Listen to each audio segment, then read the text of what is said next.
নমস্কার বন্ধুরা, শিলা free cooking ক্লাসে সবাইকে অনেক অনেক স্বাগত। আজকে আমি বানাতে যাচ্ছি ডিমের পরোটা, যেটা কি বাচ্চাদের খুব প্রিয় আর বড়রা খুব ভালোবাসে। তো তার জন্য নিয়েছি এখানে আমি 300 গ্রাম ময়দা, আর দিয়েছি ওতে লবণ, আর দিলাম এতে সাদা তেল ময়নের জন্য। এটাকে ভালো করে মাখিয়ে নেব।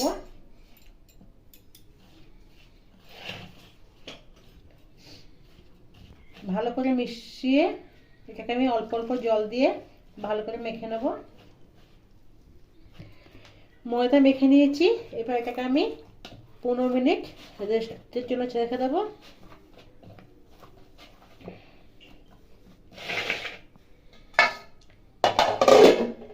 এবার 15 মিনিট পরে এলাম, আটা সেট হয়ে গেছে আমাদের।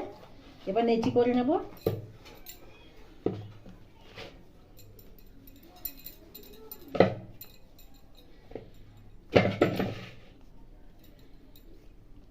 পরোটা নেচি যেমন হয় তেমন নেচি করে দিলাম। এবার বেলে নেব। নেচি করে নিলাম, এবার বেলবো। ময়দা দিলাম,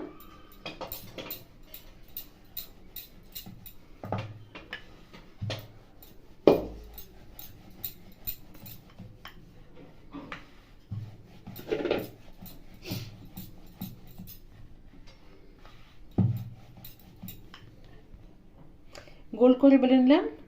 এবার এর উপরে অল্প করে তেল লাগিয়ে দেবো।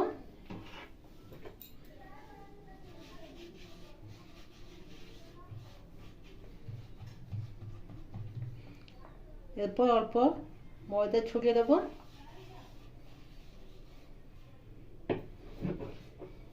এরপর এরকম ভাঁজ করে নেব।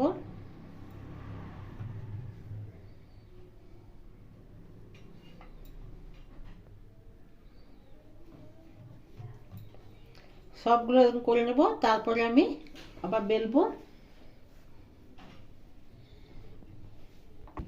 3টে এরকম বানিয়ে নিলাম। এরপর ডিমের গোলটা বানাবো, তারপরে এটা বেলবো। ডিমের গোলের জন্য নিয়েছি 2টো ডিম।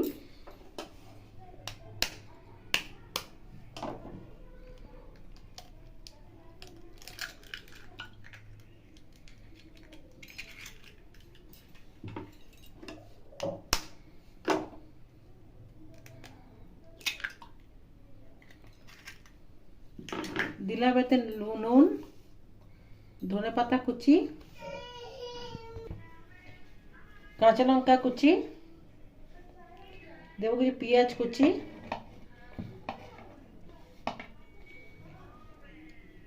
এবার আমি গুলে নেব।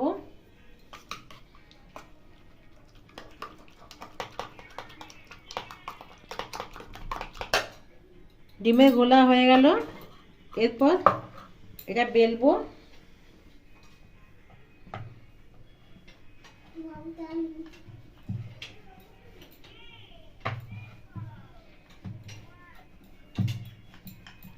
এরকম চার কোনা করে বেলে নেব।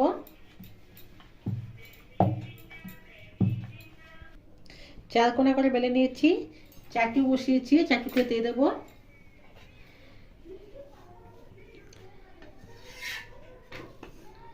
দুপালটা করে সেঁকে নেব। সেঁকা হয়ে গেছে। এরপর অল্প তেল দিয়ে এটাকে ভালো করে সেঁকবো।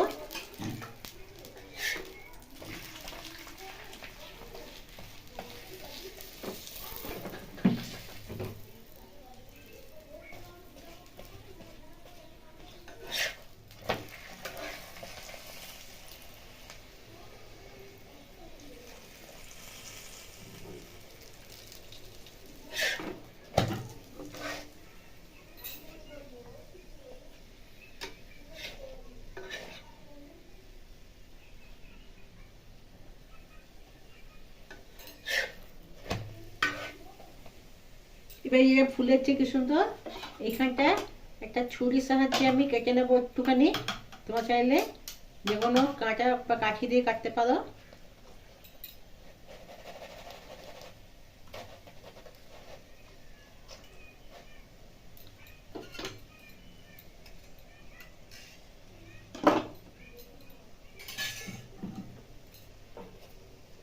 কেটে নিয়ে এই যে এতটা ডিমের গোলা দিয়ে দেবো।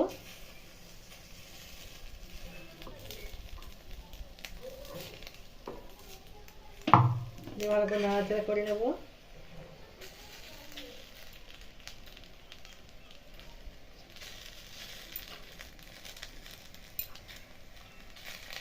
এবার সাবধানে এটা উল্টিয়ে দেবো।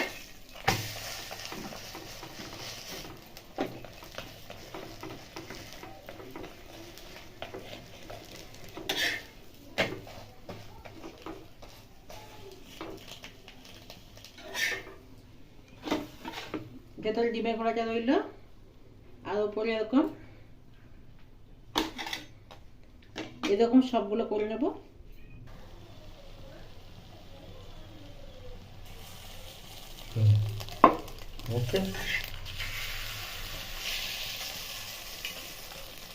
এইটাকে এরকম দিয়ে সাবধানে সাথে এরকম ধরাতে হবে। এই সময় গ্যাসের ফ্লেমকে পুরো কম রাখতে হয়, নাহলে পুড়ে যাবে জায়গাটা।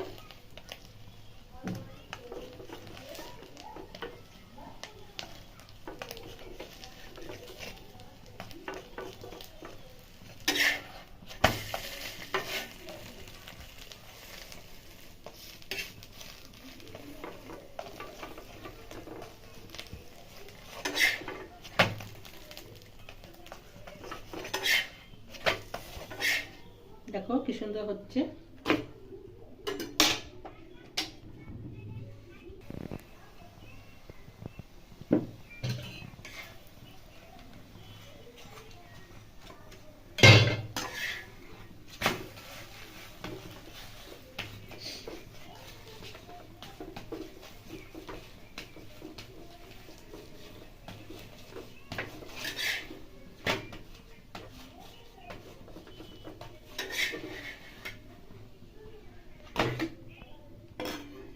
তৈরি হয়ে গেল এখানে আমার সবগুলো ডিম পরোটা। রেসিপিটা কেমন লাগলো লাইক করে কমেন্ট করে জানিও, আর ভালো লাগলে বন্ধু বান্ধবের সাথে শেয়ার করো। নতুন আপডেট পাওয়ার জন্য আমার চ্যানেলকে সাবস্ক্রাইব করে দিও। ভালো থেকো, সুস্থ থেকো। কালকে আবার কোনো রেসিপির সঙ্গে দেখা হবে। ধন্যবাদ।